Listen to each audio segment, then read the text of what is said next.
ফের নতুন বিপদে দিতিপ্রিয়া রায়। গুঞ্জন তার উপরে নাকি একদল দুষ্কৃতীর কুনজর।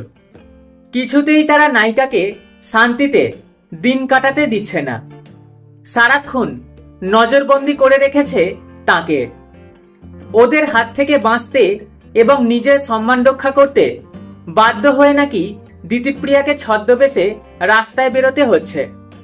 কি করে নতুন সমস্যায় জড়ালেন ছোট পর্দার এক সময়ের রানীমা?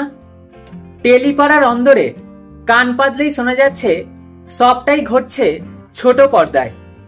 জিতু কমল দিতিপ্রিয়া রায় অভিনীত ধারাবাহিক চিরদিনই তুমি যে আমারে গল্পে নতুন চমক। রাতে একা একা রাস্তায় বেরিয়ে একদল দুষ্কৃতীদের খপ্পরে ধারাবাহিকের নায়িকা অপর্ণা। তাকে বাঁচাতে রীতিমতো হাজির নায়ক আর্য সিংহ রায়।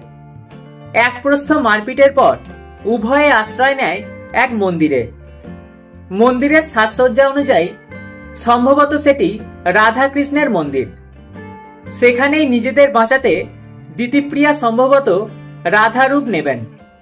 নীল ঘাগরা চলি, মানানসই গয়না। নায়কের অবশ্য সাজসজ্জায় কোনো পরিবর্তন আসেনি। ইতিমধ্যেই সমাজ মাধ্যমে দিতিপ্রিয়ার এই সাজ ভাইরাল। সেখানে দর্শক অনুরাগীদের মতে পুরোটাই নাকি স্বপ্নকল্প। আর্য অপর্ণা পরস্পরের গভীর প্রেমে। সেই অনুভূতি থেকেই কি এরকম একটি দৃশ্যকল্প রচিত হতে চলেছে? আপাতত উত্তর লুকিয়ে ধারাবাহিকের বিশেষ পর্বে।